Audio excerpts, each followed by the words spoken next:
fl-isem tal-Missieru tal-Ibenu tal-Ispirtu Santu, il-grazzja ta' Sidna Ġesu Kristu, l-imħabba talla, l-għaqda fl-Ispirtu Santu tkun magħkom il-koll. U d-disa se nofruha r-Ruħ Vince Buħaġar. Illum qegħdin nagħmlu il-festa ta' Santa Teresa Benedetta tas-Salib, Idstein, Verġni u Martri, patruna tal-Ewropa. U tiegħu narfu ħtijietna biex itħejjew tajjeb għan niċċelebraw daw il-misteri qaddisa. Missier mimlit jubija u ħnina magħna, tina l-grazzja illi narfu il-wiċċ ħelu tiegħek u nersqu lejk biex nirċievu minn għandek il-maħfra ta' ħtijietna mulej ħnina. Kristu, int qalbek miftuħa għall-oħrajn, tina l-grazzja li nimitaw il-ħlewa ta' qalbek. Kristu ħnina. Spiritu Qaddis, inti tgħin lill-Knisja u li kull imammet biex jgħix il-fidi nisranija u jagħti xieda għalija. Mulej ħnina. Iħenna għalina Alla li jista' kollox jaffrinna rnubietna iwassalna għal ħajja ta' dejjem. Nitolbu glorja l-Alla fil-għoli tas-smewiet, paċi fl-art lill-bnedmin ta' rieda tajba. Infaħruk, inberkuk, naduraw, natuk ġie, irroddulek ħaj għal-glorja kbira tiegħek. Mulej Alla Sultan tas-sema, Alla missi li tista' kollu, mulej Iben waħdini Ġesu Kristu, mulej Alla ħaruf ta' bejn il-missier. Int li tneħħi d-nubiet tad-dinja ħenna għalina. Int li tneħħi d-nubiet tad-dinja il-qajt tal-btan. Int li qiegħed fuq il-lemin tal-missier ħenna għalina. Għaliex int waħdek qaddis, int waħdek mulej, int waħdek l-ola Ġesu Kristu mal-Ispirtu Sant fil-glorja tal-missier Alla. Nitolbu u Alla ta' missirijietna, inti wassalt lill-martri tiegħek Santa Teresa Benedetta tas-Salib għall-arfin ta' ibnek imsallab u għal xeb sħiħ miegħu sal-mewt. Għat-talb tagħha wassal il-bnedmin kollha għall-arfin ta' Kristu bħala feddej, ħalli bih jaslu għad-dera tiegħu għal dejjem. Bibnek Ġesu Kristu Sidna li hu Alla, miegħek jgħix bisalta flimkien mal-Ispirtu Santu għal dejjem ta' dejjem.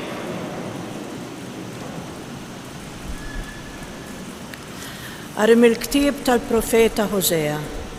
Dan jgħid il-mulej, arawni, jiena lill-arusa tiegħi naħodha fid-deżert lil qalba nkellem. Hemmhekk hi twieġeb bħal fi żmien Żożita, bħal fi żmien ħruġa minn ġoqart l-Eġittu.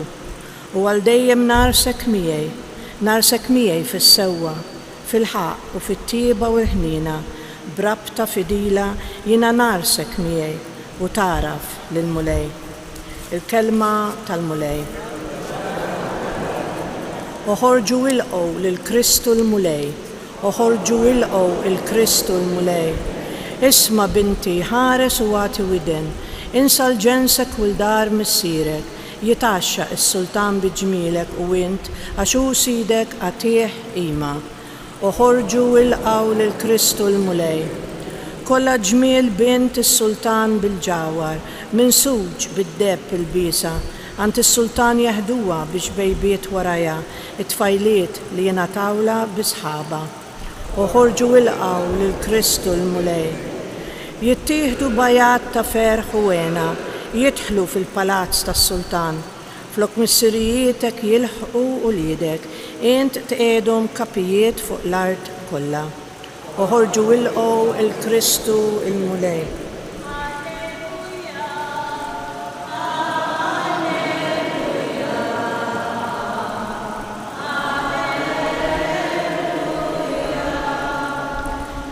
Din hi xebba bil-għaqal li l-mulej saba tisar, meta ġie l-mulej daħlet miegħu għall-festa tat-tieġ.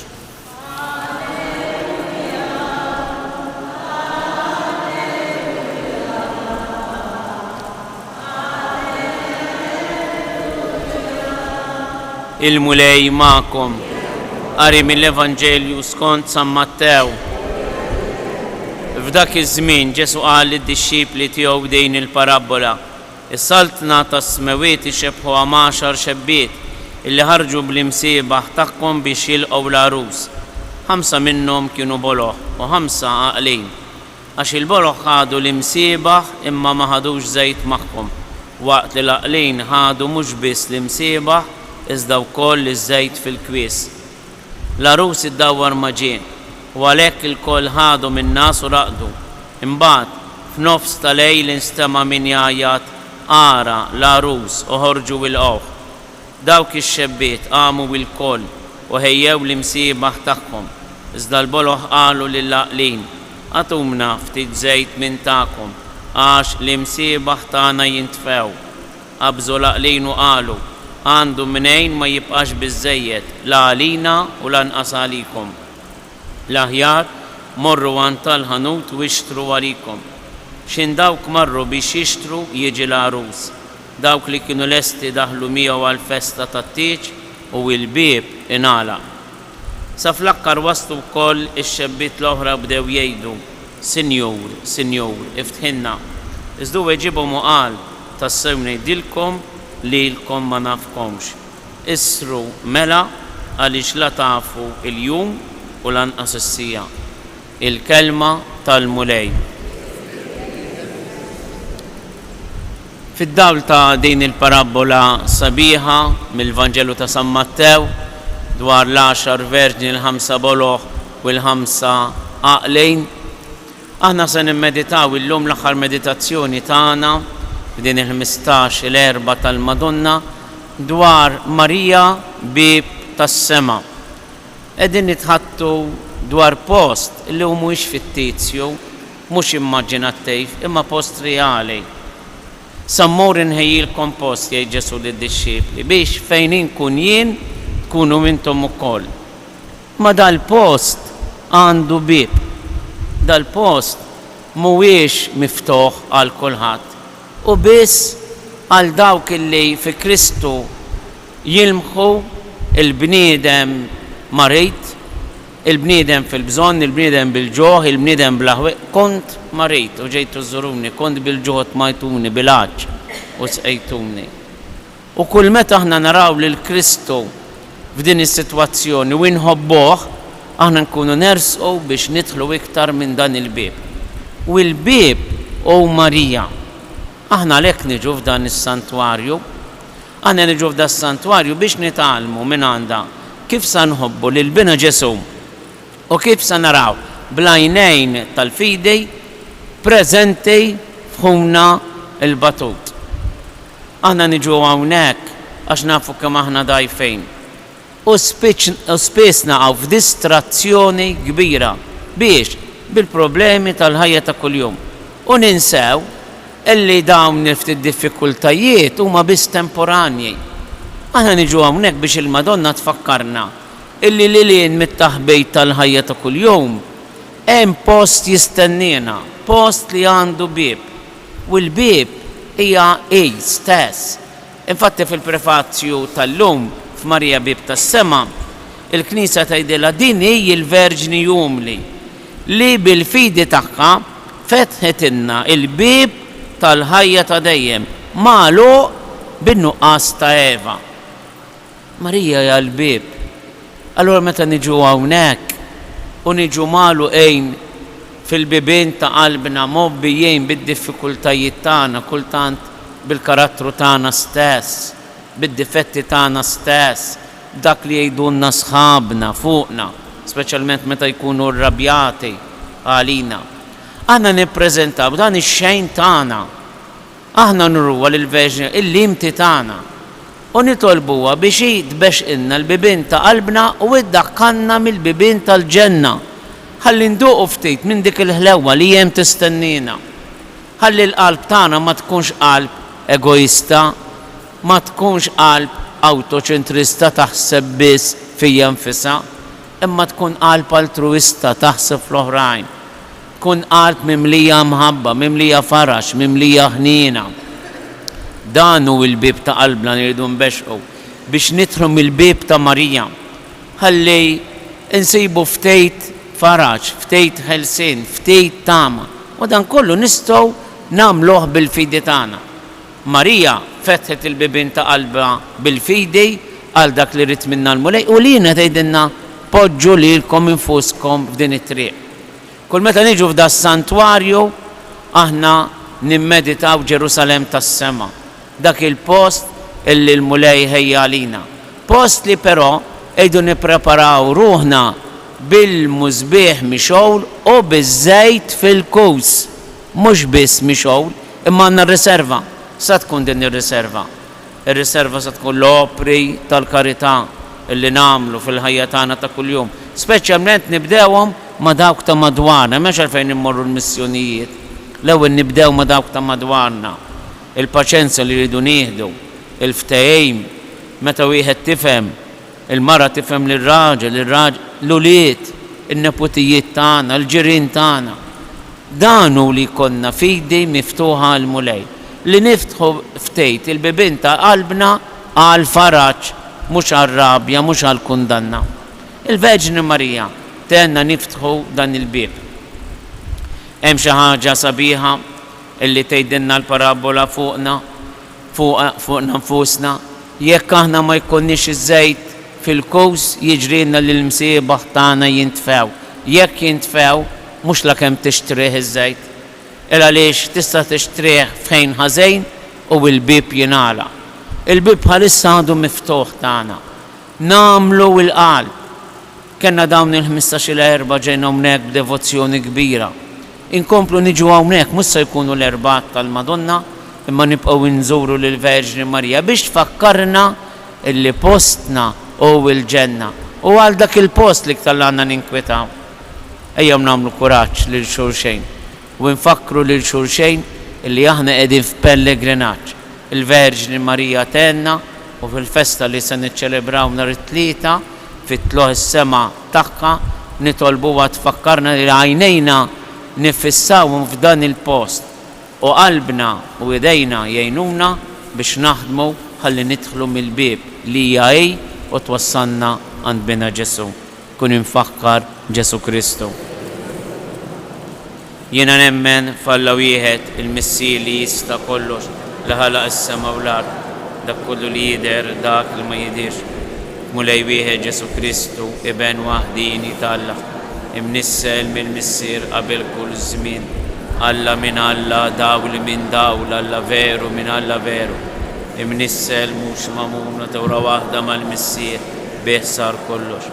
Niżel mis-smewiet għalina l-bnedmin u għall-fidwa tagħna u ħal-ġisem bis-seta tal-Ispiritu Sant minn Marija Verġni u sar bniedem. Salbuh għalina bata taħt Ponzju Pilatu, mietu difnu, tielet jum għami bil-wiet skont il-kodba mqazza. Tela s-sema u qiegħed fuq il-lemin tal-Missier. Għandu jerġa' jiġi bil-glorja biex jagħmel ħaq mill-ħajjin u l-mejtin. Salt nagħtihom ma jkollix tmiem fl-Ispiritu Santu mulej li jagħti l-ħajja li ġej mill-Missier u mill-Liben li hu meqjum u mweġġaħ flimkien mal-Missier u mal-Liben u li tkellem f'hom il-profeti. Knisja waħda qaddisa kattolika apostolika, nisqar ma'mudija waħda l-mafra ta' dunubiet, nistenna l-qawma mill-imwiet. Miġburin f'din l-aħħar erba tal-Madonna, ejjew issa nrisqu l-talb ħerqan tagħna. Nitolbuko Verġni Marija Tapinu għalina li hawn preżenti, aħna li preparajna rwieħna għal din is-solennità tat-sabiħa tat-tluħ tiegħek fis-sema, tina l-grazzja li ninqataw mill-affarijiet tal-art u naħsbu iktar fil-ħwejjeġ tas-sema fejn int qiegħda is-Saltan malla il-Missier Liben u l-Ispiritu Qaddejs. Nitolbu tina l-grazzja bħala nsara bħala imam dejn illi kontinwament ħsibijietna u għemilna jiġdu illi aħna qegħdin nippreparaw u nħejju ruħna għal dan il-post Qaddejs. Nitolbu birek lill-emigranti tagħna, speċjalment dawk li jinsabu fostna għal-mistrieħ mhux biss ta' ġisimhom imma anke ta' ruhom, ġeddidhom fil-fidi li trabbew fiha f'pajjiżna. Għati il-kuraġġ u s-saħħa lill-immigranti tagħna barra minn Malta biex jibqgħu fidili lejn il-fidi tagħhom lejn l-impenji tal-Magħmudija u fakkarhom li int qiegħda tistennihom fis-saltna tas-smewiet. Nitolbu għati l-grazzja lill-Papa, l-isfijiet, is-saċerdoti u r-reliġjużi biex jiġġeddu fil-ħajja tagħhom ta' kuljum, jgħixu fl-ispirtu tal-Vanġelu, ikunu maħlulejn mir-rabtiet ma' din id-dinja u jagħtu xhieda tal-ħajja li għad trid tiġi. Nitolbu nippreżentawlek Verġini Marija il-murda kollha tagħna, speċjalment dawk li għaddejjejn mit-taħbejt il-kbejn, dawk li qed jagħmlu xi testijiet mediċi. Niftakru fil-familji eżiż tagħna, speċjalment f'dawk li għaddejjejn minn xi nuqqas ta' ftehim. Nippreżentawlek liż-żgħażagħ kollha tagħna. Il-ġimgħa l-oħra kellhom din il-laqgħa sabiħa mal-Papa biex it-tagħlim tal-Knisja jibqa' lihom relevanti u jkunu nies illi jxettlu t-tama f'qalbhom u jgħadduha lill-oħrajn. Nitolbu fis-skiet ta' qalbna nitfgħu il-ħarsa tagħna fuq il-kwadru għażiż tal-Madonna u hemmhekk fil-qalb tagħha niddepożitaw it-talb ħerqan tagħna għal xi persuni eżies għalina.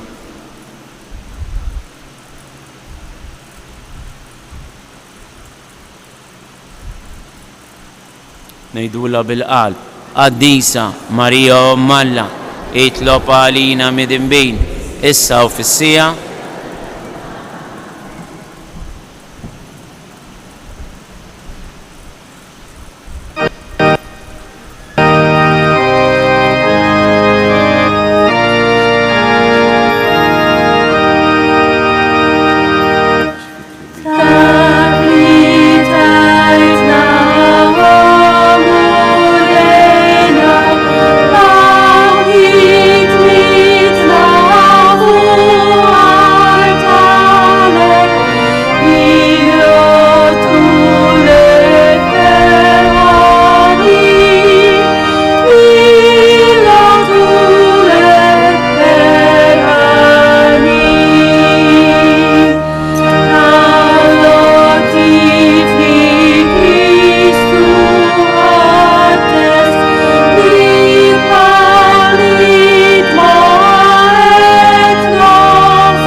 Itolbuhu biex is-sakrifiċċju tiegħi u tagħkom kun jogħġob l-Alla l-Missier li jista' kollox.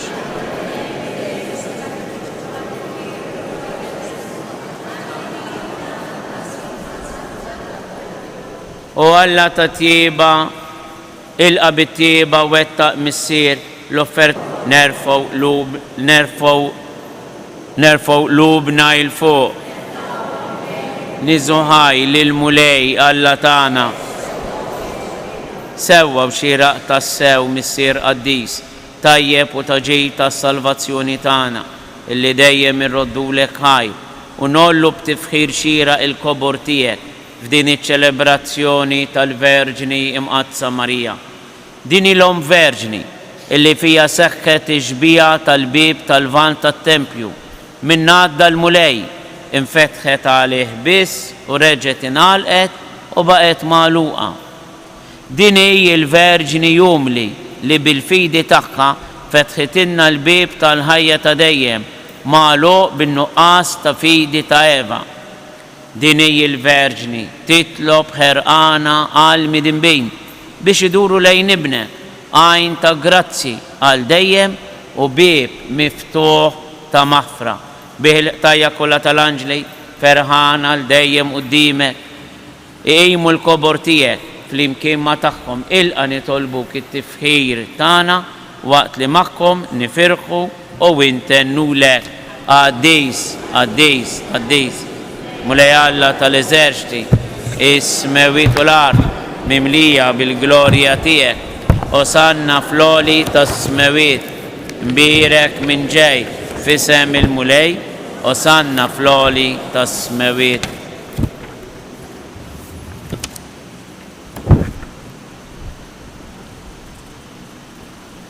Għaddis tassew int mulej int lajn ta' kull qdusija, għaddis għalek nitolbuk dal-offerti bil-barka tal-Ispirtu tiegħek biex isiru għalina il-ġisem u d-dem ta' Sidna Ġesu Kristu, illi meta kien se jingħata biex minn rajħi bati ħajl ħobs raddi l-ħajr qasam tali d-disċipli tiegħu qal ħudu u kulu il-kol minn dan għax dan huwa ġismi li jingħata għalikom.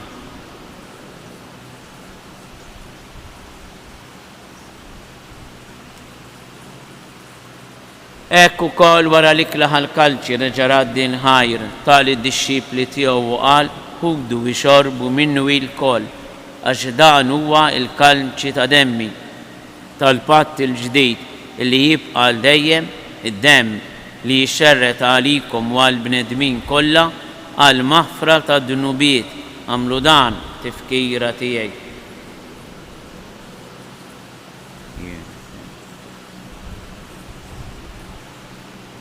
Danu il-misteru tal-fidi jinħabru il-mew tiegħek mulej inxandru bil-ferħ il-qawmin tiegħek nistennewk sa ma tiġi fil-glorja għalhekk aħna nagħmlu dan tifkira tal-mewt u l-qawmin ta' Sidna Ġesu Kristu nofrulek mulej il-ħobs tal-ħajja u l-kalċi tas-salvazzjoni u rroddulek ħajra xoġbuk tilqana għaw qudiemek biex naqduk miċċo kontana nitolbu li l-Ispirtu Santu jaqadna f'ġisem wieħed li jinna illi nieħdu sem mill-ġisem u d-dem ta' Kristu.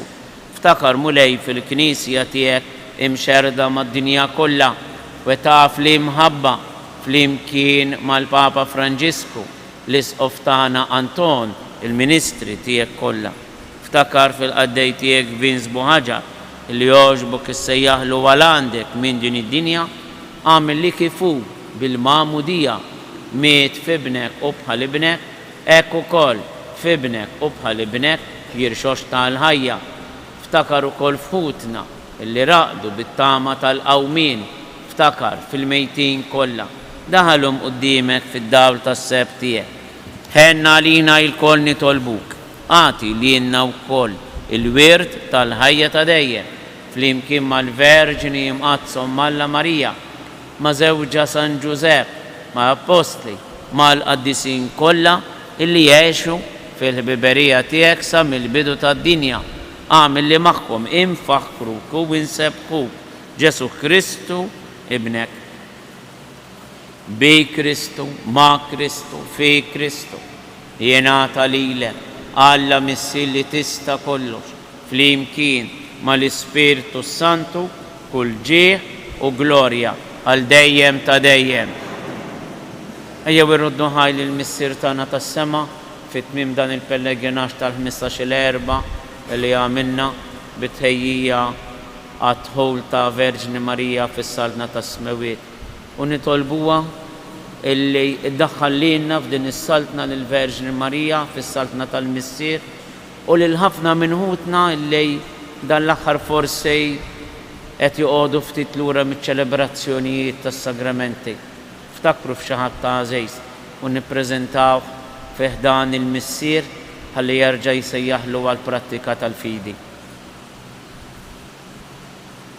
Bil-qalb, missierna illi inti fis-smawiet jitqaddes ismek, tiġi saltnatek, ikun li trid int kif fis-sema hekk fl-ard.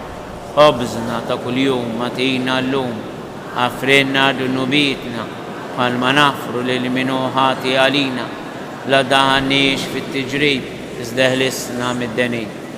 Eħlisna nitolbuk mulej minn kull deni, għatina fit-tjieba u l-ħnina tiegħek il-paċi fi żmienna x'inkunu ħielsa dejjem mid-dnub, imħarsa minn kull inkwiet, aħna nistennew nittamaw lena u l-miġġja tas-Salvatur tagħna Ġesu Kristu. Mulej Ġesu Kristu li jgħid l-apostli tiegħek inħallilkom is-sliem, nagħtikom is-sliem tiegħi la tħares lejn dnubietna, iżda ħares lejn il-fidi tal-Knisja tiegħek. Għatiha stimulaqda li inti trid fiha int li tgħix bis-Sultan għal dejjem ta' dejjem. Il-paċi tal-Mulej tkun dejjem magħkom. Bil-qalb patu il-paċi lil xulxin. Ħaruf talla li tneħħi d-dnubiet tad-dinja.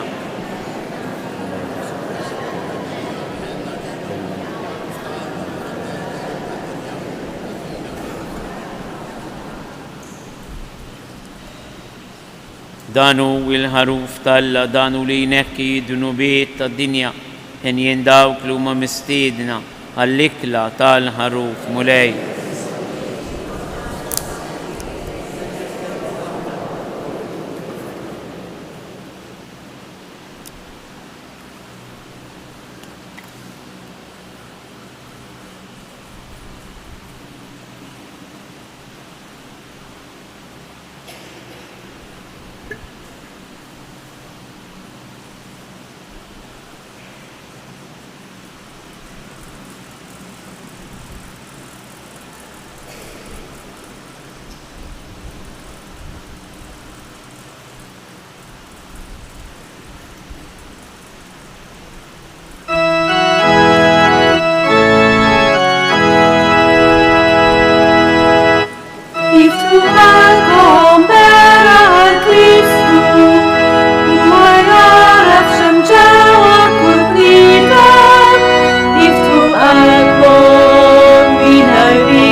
Namlilkom l-avvizi.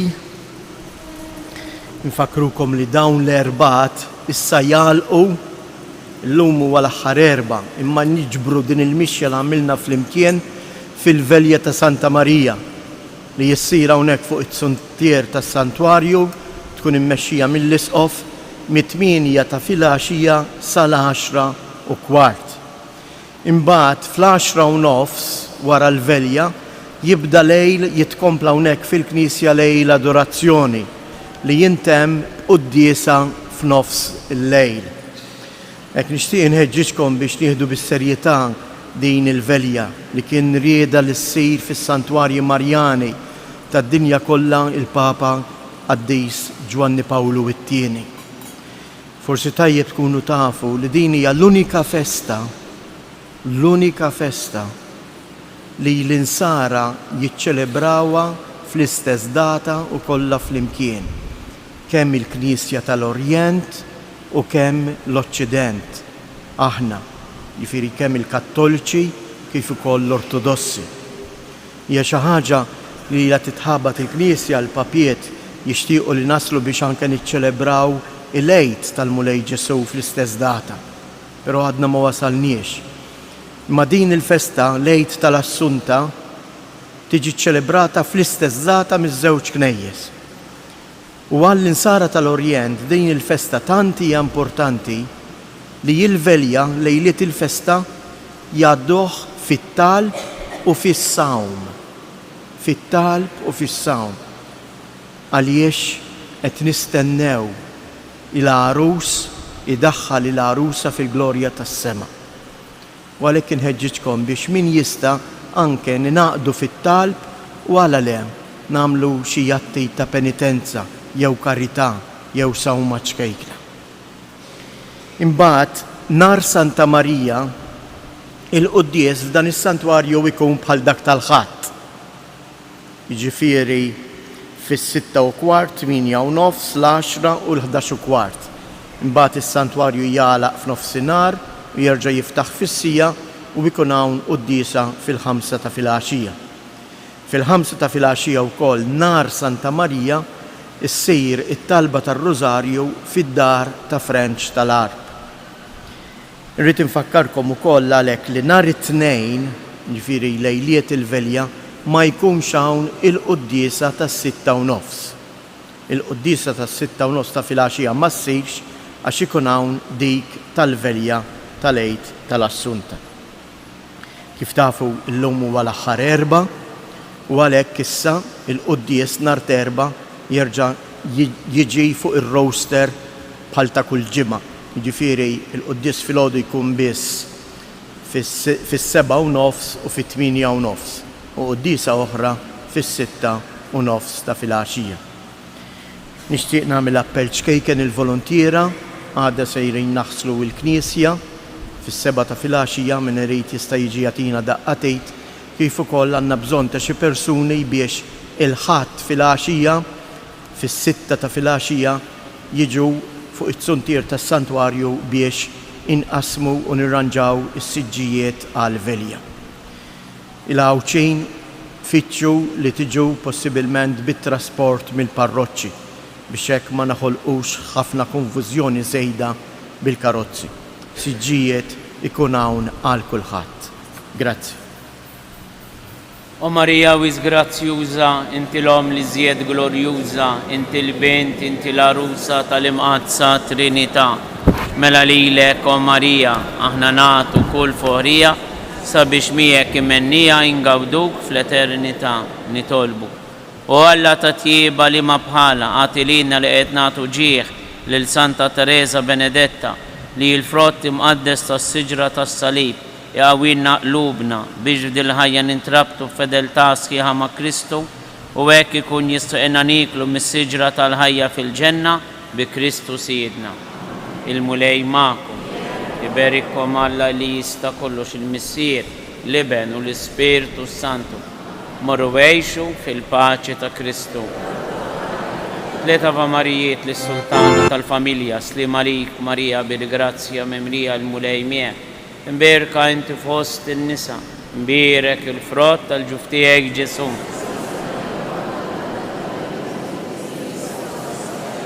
سلام عليك ماريا بالجراتيا ممليئة المولى معك مباركة أنت في وسط النساء مبارك الفرات الجفتيك جسوم سلام عليك ماريا بالجراتيا ممليئة المولى معك مباركة أنت في وسط النساء مبارك الفرات الجفتيك جسوم